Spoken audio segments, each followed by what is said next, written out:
All right. Welcome all to episode. What are we on? 7, I think. Is it really? I think so. Is that true? I'm pretty sure. Is that a fact? Could be wrong. I don't believe it. I don't believe anything. Hi. It's been a couple weeks since we recorded last. Sorry. Been busy. Yeah. Life happens. Yeah. Life gets in the way, and then it gets in the way some more. Yep. But we're here, and we're... We're here. We're here, and we're not square, and a little bit queer. All right. Yeah. All right. Okay. I guess like we've started off all our episodes, we'll do highlight, lowlight. Don't steal mine. So, I would say my lowlight of the last 2 weeks has been that Dodgers are a pain in the butt. And if you have one on your boat, don't ever take it off. Please don't take it off. For the sake of humanity, don't take it off. Getting them back on is not fun. I don't know if it's just because ours is old and partially shrunk, or if it's the leather on the top that just doesn't stretch, or if it's just us, and we just have no grip or strength or able to pull fabric tight enough to where the Dodger will work. Yeah, that's. But it's on. I think been my light, but it's on. It's fixed. Whatever we got fixed. Yeah, it's on. Cheap. Yeah. Got some zippers fixed, got some buttons, snaps fixed. That's about it. I think it was restitched in maybe a couple places, but... Well, they cleaned the zippers, right? They put on new pull tabs, because a couple of the pull tabs were broken. And I think they did go through and clean and like oil the wax zippers. Yeah. Yeah, they zipper a lot easier, so that's a huge deal. But she looks good. You know, we cleaned her off in the driveway that one weekend, or that was like a Tuesday. It was like forever ago. It was a while ago. It really feels like forever ago. Well, so then we dropped it off eventually at the place, and that took... A week? Barely. Yeah. Well, pretty much a week. They're great. But it's just, getting it down here with our wagon, and, we gotta walk. We're not complaining. We're just saying it all takes time. Hence the 2 weeks in between each fucking episode. Okay.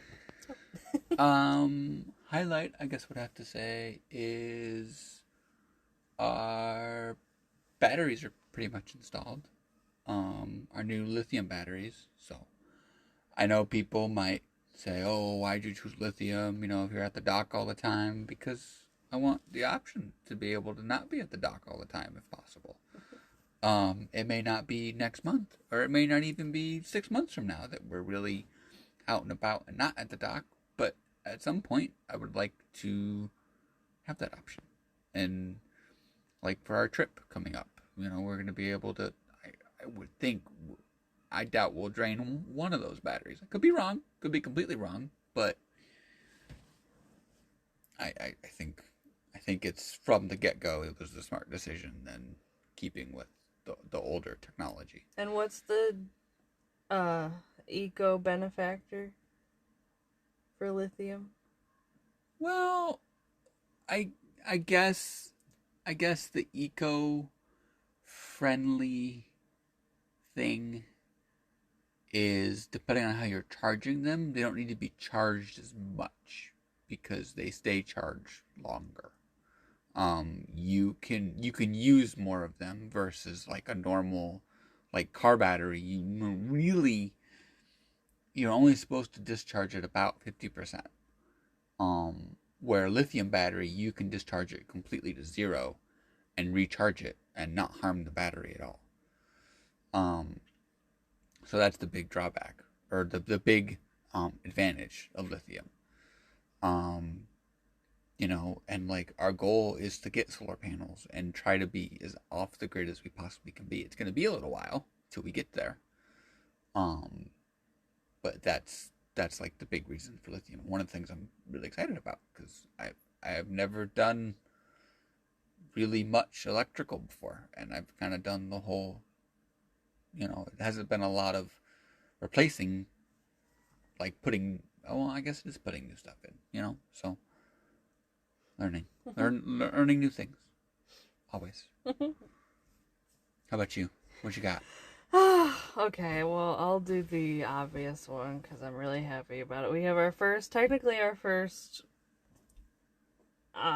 we're an ambassador, first and foremost, for, Happy Earth, and we should have came up with a little spiel, but so all the products, they're made from recycled plastics.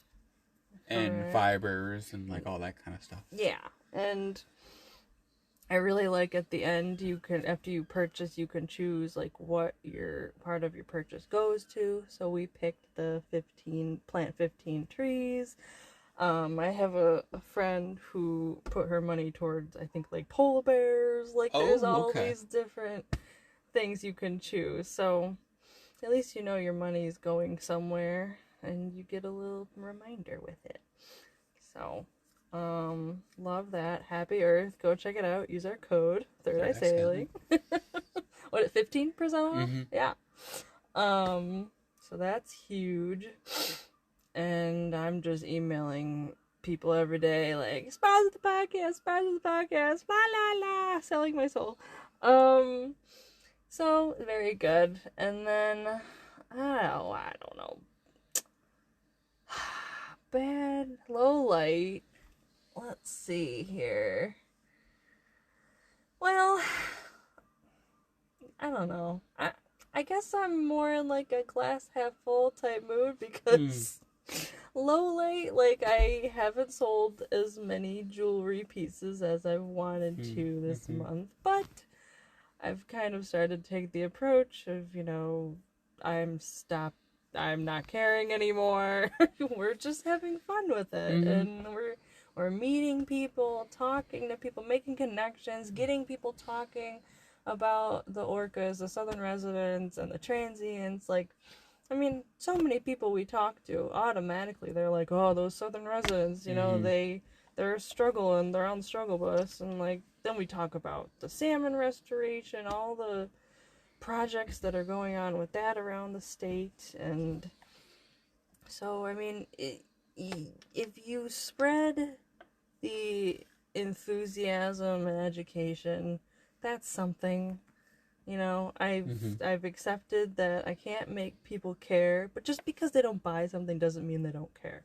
So that's okay. We're having fun with it. It's our quality bonding time. It really is. We've had some good talks. Not to say that we don't have quality bonding time outside of sitting in a market for 4 hours, but it forces you to like. Yeah. I don't know. It's been fun. And it's been nice the last couple times. It's kind of like cloudy, but then it's like where we grew up, it's cloudy all day for most of the year, but then the sun comes out at like 2:00. So right in time for us to leave. Like today. Yeah, like today. It's freaking ridiculous. I had a hoodie and pants on walking over here, and I'm drenched. I can't.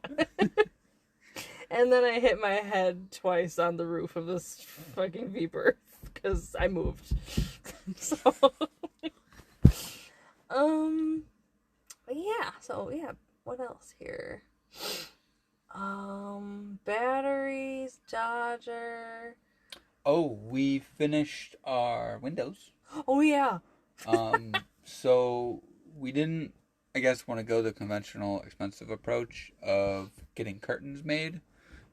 We've talked about this, but it's okay. You'll hear it again. Yeah. We don't edit.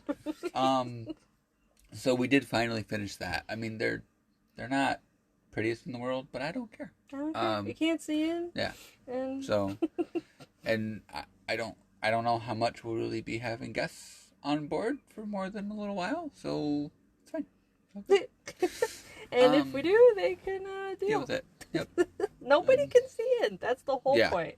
Why would you spend however much money on custom-made curtains? Like, Probably not cheap I at all. don't understand. And they darken it. Like, Yeah. I don't... especially if you're living on a boat, like, wouldn't you want as much light as possible? Yeah. And it's like, it's still so bright in here. Just even, I mean, granted it's sunny, but like, granted, I guess we do lose the benefit of, if we're down, down here and we're underway, we're not going to be able to see, but I don't know how much we're really going to be down here when we're actually underway. I mean, maybe once we get an autopilot, maybe. But even then, it's like, how often are we really going to do, like, a race like that? Oh, which leads us into our next topic. Well, I mean, I guess more of, like, I don't know how much we're going to be doing, like, long trips like that, where we're going to be, like, cooking while we're underway, or, I mean, like, you'll probably come down and, like, use the bathroom, or each of us will come down and use the bathroom, like, eventually. But we're not going to be moving and multitasking and doing things at the same time. There's no point. No, there isn't. There's really nothing that can't wait until you're at anchor or at a dock, to be honest. Unless you're racing. Yeah, I guess unless you're racing, or like if, let's say, God forbid, something breaks. But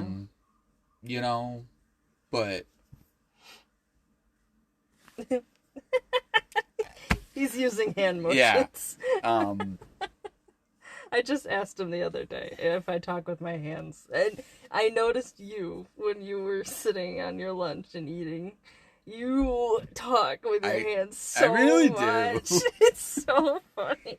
Like, I think you kind of stop when we're recording because it's like a, of course we try to be natural, but it's not. Okay, it's fucking not. Sorry.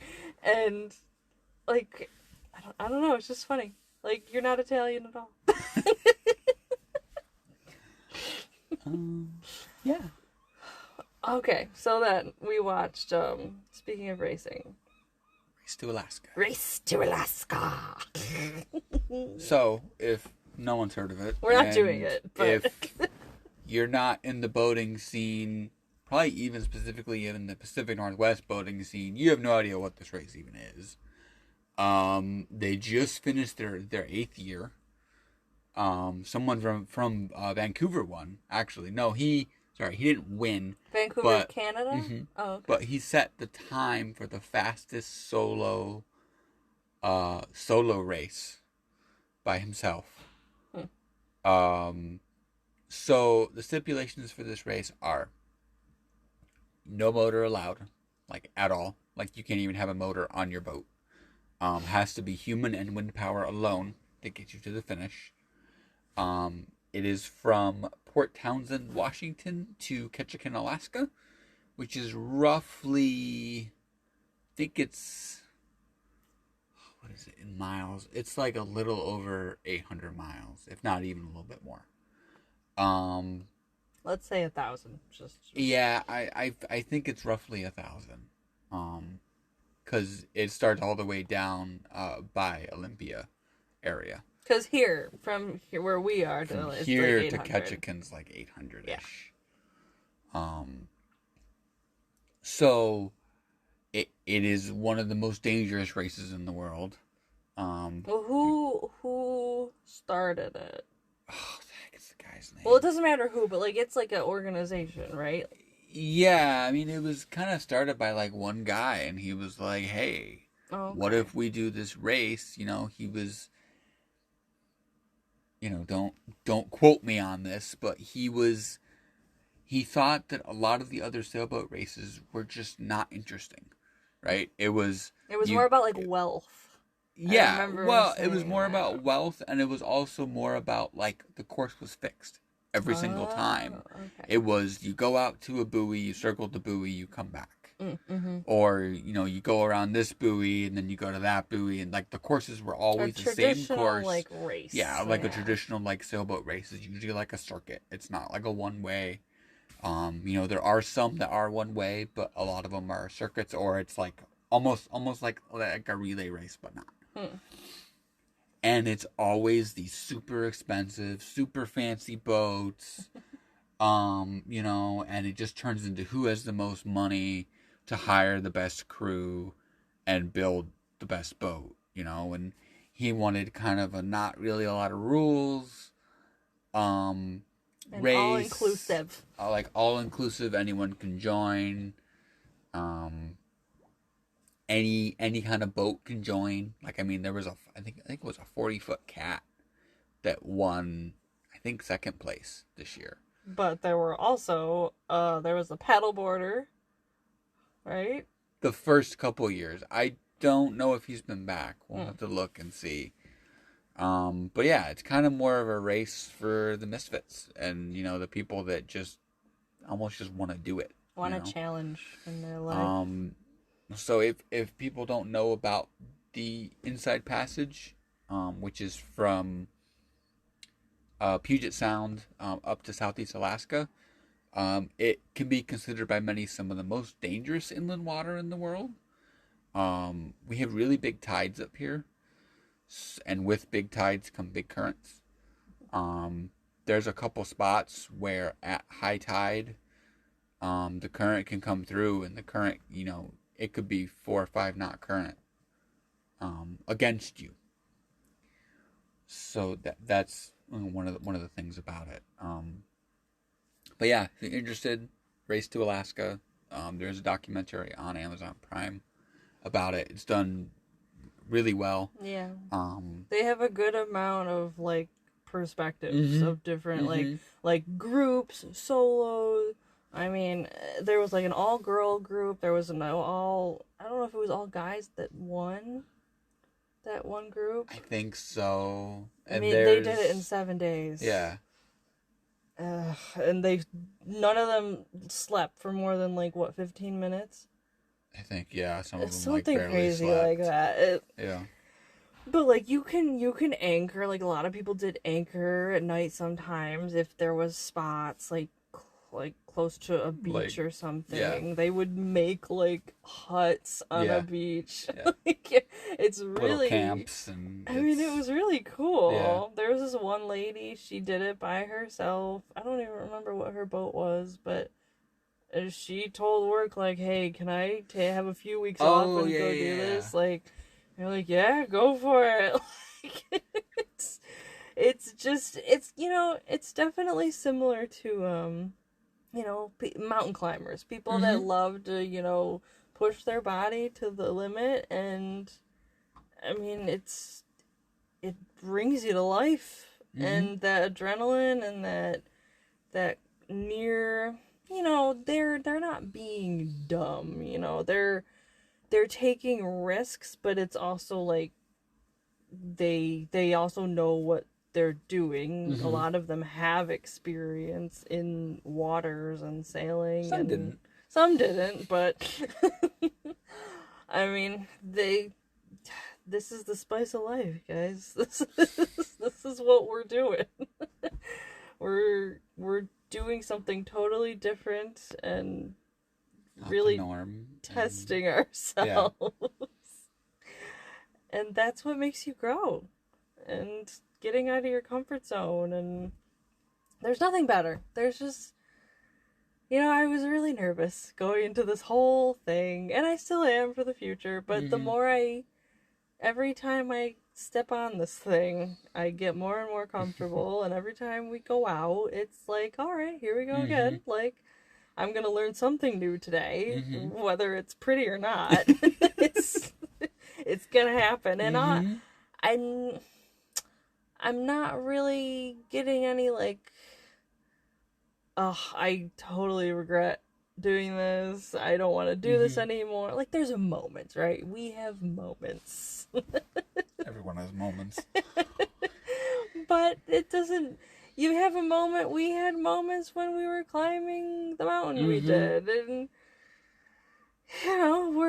you're working really hard, but it's for things that you care about, that are gonna make you better. So, and I guess on the not traditional, like even my friends are kind of like, "Oh, why are you doing that?" I'm like, Because at the end of the day, I don't want to be stuck in a 9 to 5 job. Yeah, it pays the bills, but I don't want to go back to the same house and the same driveway and the same yard and the same whatever, or at least right now, and maybe down the road, we'll realize that, hey, this on the water life, maybe 10, 20 years we'll be like, all right, maybe we should look into something else. Maybe we won't, I mean, our kind of right now kind of plan would be to, like, we'd love to buy some property somewhere in however many years and I guess settle down, like, in a way, right? Like have a home base. But more of a home base, not even really settling, just having a home base, having, try to live off the grid if we really can, and that's produce our our whole own goal. food and really end and goal. produce our own energy and say fuck you to the government and and if that comes in 10 years or 20 years or 30 years, I don't really care. I just, I guess I'm glad that, yeah, we're getting deep. Deal. I guess I'm glad that you are willing to try this with me, and it's something that I think both of us have been nervous about. I guess me more so in a way because I guess I've been around boats and everything, but never to this extent. And so I guess part of me is still kind of, I guess, nervous in a way that I'm going to mess up somehow and that we're going to, I don't know. Something's going to happen. It more falls on you. Yeah. Which I'm hoping that will change. Going in that it, that a lot of it, might end up falling on me. A lot of the intricacies of it, like, I'm hoping my goal by the end of all of this is to be able to sail, like, with you kind of just sitting back and, like, we're gonna have the system. Like, blind people sail. It's hard, but they do it, and if I can navigate us somewhere, I'm gonna do it. So I'm hoping eventually that weight will be lifted off of you. It's like, so it's more balanced. I don't want you to have to feel like that nervous that you're gonna mess up something and it's gonna ruin something. I mean, I already feel like that if I touch something. So, but that's because I'm still new. I don't know what I'm doing, and I'm afraid I'm gonna break something. Either, so. Well, I'm just glad that we were lucky enough to figure this all out and find each other when we did, because we're in our prime here trying to do this, and some people never get that chance, and thanks, babe. Okay, I have an irrational complaint. Do you mind if I share? You think of one. No, you're good. We've talked about this off the show. We've never mentioned it on here yet. I don't think we have. If we have, sorry. I just think it's really funny. Just because for my table at the market, I got little, I didn't have any bags, but I got some, like, compostable, like, green little tiny garbage bags. I mean, they're cute. They're tiny. They're for, like a compost bin. But it reminded me of all of these times that we've been in stores and we get, like, a rude, exasperated look, like, we want a bag, please. It's everywhere we go out here. We never have, and it makes sense, I guess. It's just for people like, that have a car and can put a box of stuff in their car. Well, that's the thing. And I mean, it never fails. Like, every... I think, yeah. I mean, I think the only place we haven't gotten that is from the guy at the gas station. Yes, yes. Yeah, yeah. And he's great. Yeah, he's like the only one that's like, yeah, sure. Everyone else is like, oh, okay. It's like an extra, like, oh. You want a bag? Like, you're killing the environment. Even if it's paper, these motherfuckers are so whatever. Like, I'm sorry. Yeah. Do they expect people, like, tell them about the first time? Oh, yeah. Should we say the name of the store? No. Our local grocery store. Yeah, I mean, Cost Cutter, sure. Yeah, they're, people that are around this area, if there are people here listening, you know, and they're the only store for, I don't know, probably like actual grocery store. At least compared to like across the border, they're like the closest store for people coming across the border. There really is nothing significant for the next, I don't know, 10, 15 miles. So they kind of do their own thing. Some of their prices are quite insane. Most of their prices are quite insane. Yeah, I mean, I guess compared to some other places around here, I guess I could see where areas they are kind of the same, but like some stuff is just insanely priced, like way overpriced. But like was the first couple days we were here. Yeah, we tried to stack up.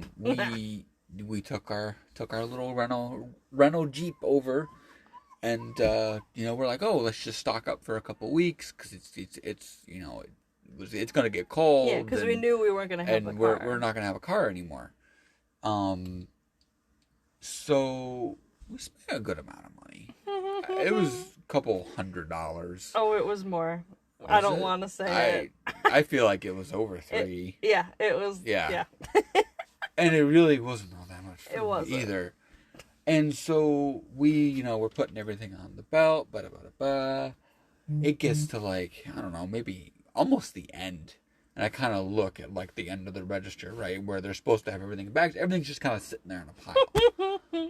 And I'm like, is it possible that we can get some stuff in bags? Because they never asked. And I guess I'm not the type of person to like say, hey, can I get this in a bag? Like, I guess also we came from Wegmans, where it's automatic that everything goes in a bag. They were bagging it. Yeah. Like so the lady was like really rude to us and was like, I guess it's like you're gonna ring up all that you want me just to put it in my cart and just like toss it in my car, here you go, this isn't BJ's. Yeah.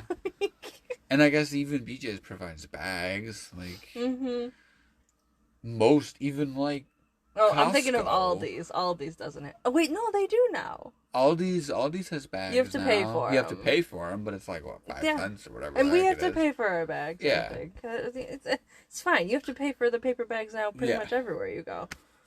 But they didn't even nobody offers. No one. No. Would you like a bag? That is such a normal question. Yeah, and even like here, like even the bags we get from the gas station, they're supposed to be reused.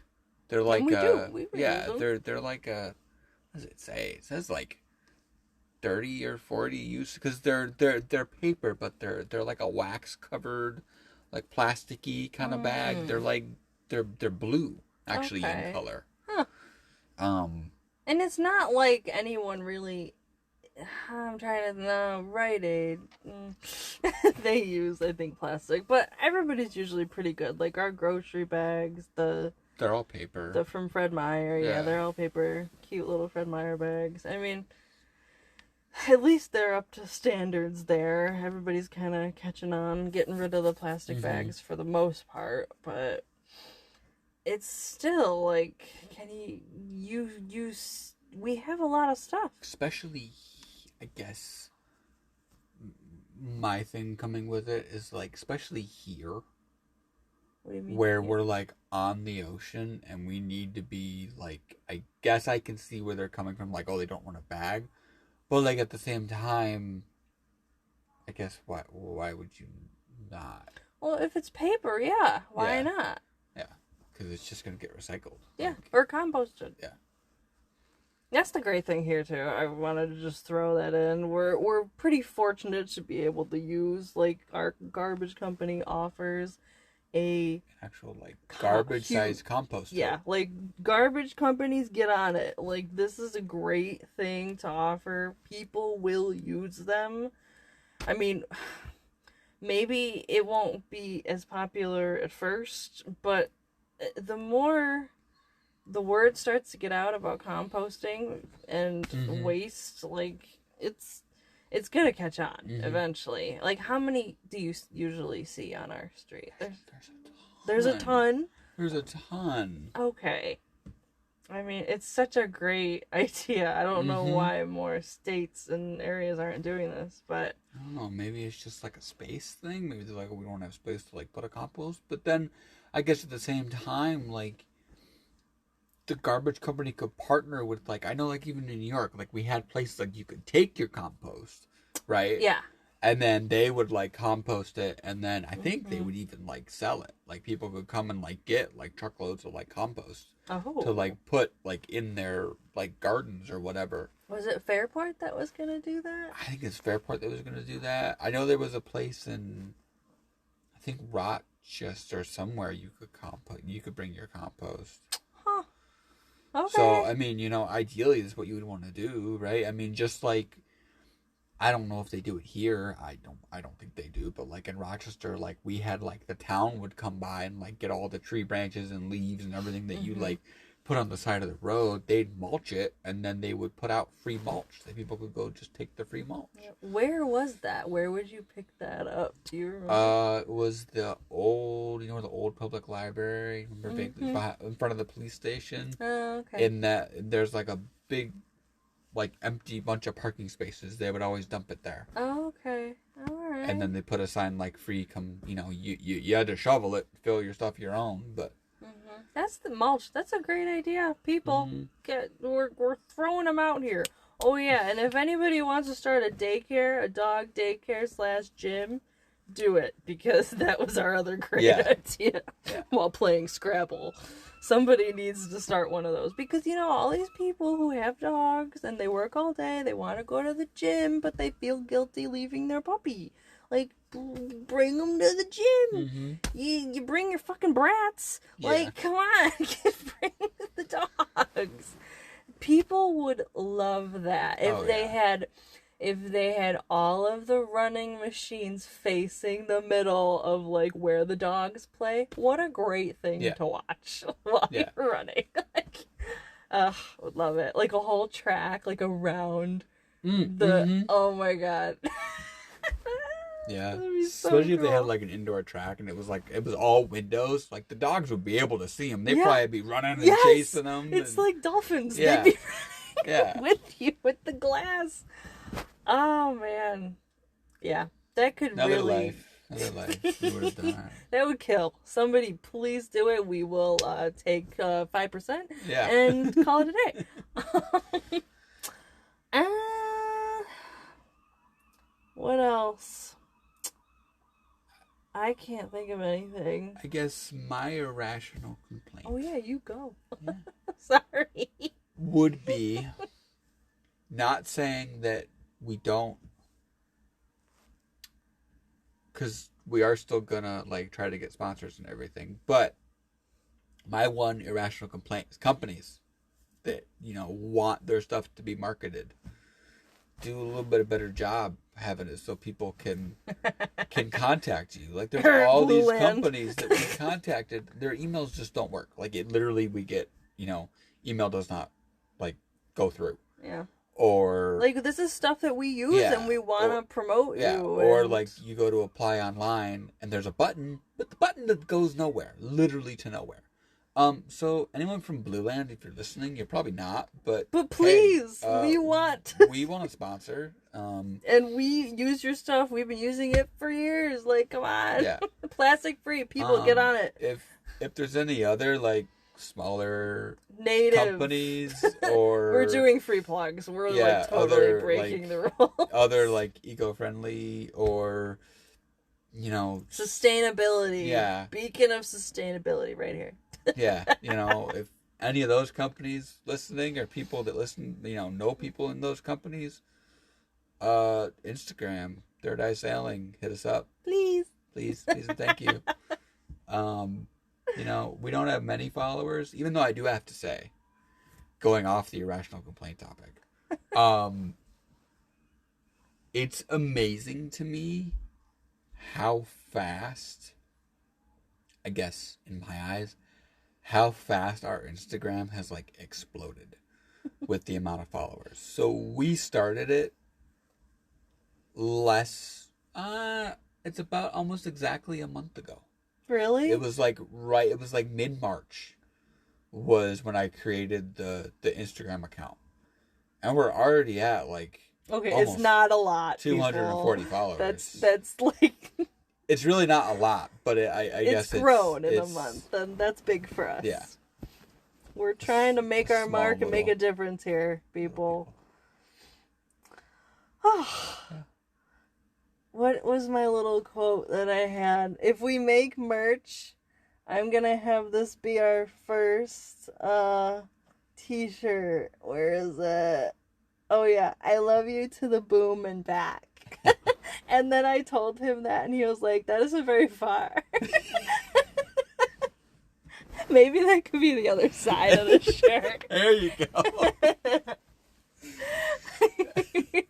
I love you to the boom and back. That isn't very far. Oh my god. But yeah, so I mean, we're hopefully gonna, after the market on Saturday, we'll hopefully go sailing on Sunday. Hopefully. Weather, it's been crappy here. I don't know about anywhere else in this state, but probably similar. I know Catskills got snow. Oh, okay. Yesterday. I'm sorry. So if anyone's in the Catskills, I'm sorry for your snow. I'm sorry for your loss of happiness. And warmth. But then our trip coming up, 4th of July. I'm going to jump in, even if the water's 40 degrees. I don't care. Yep. I'm jumping in too. We're not going to get eaten by anything. Nah. I'm going to say that right now, just to ease everybody's mind. Yep. Not going to get eaten. I don't blame you people for being afraid of the ocean, though, because I'm scared. I'm just going to close my eyes and... It's not often. I mean, we're going to be close-ish to shore.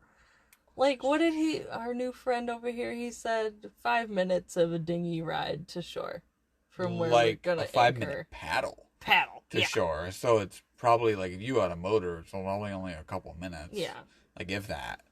So, and I mean, the bay is pretty shallow. So I think, at its deepest, it's maybe 30 feet. I'm picturing the Meg coming up from the bottom.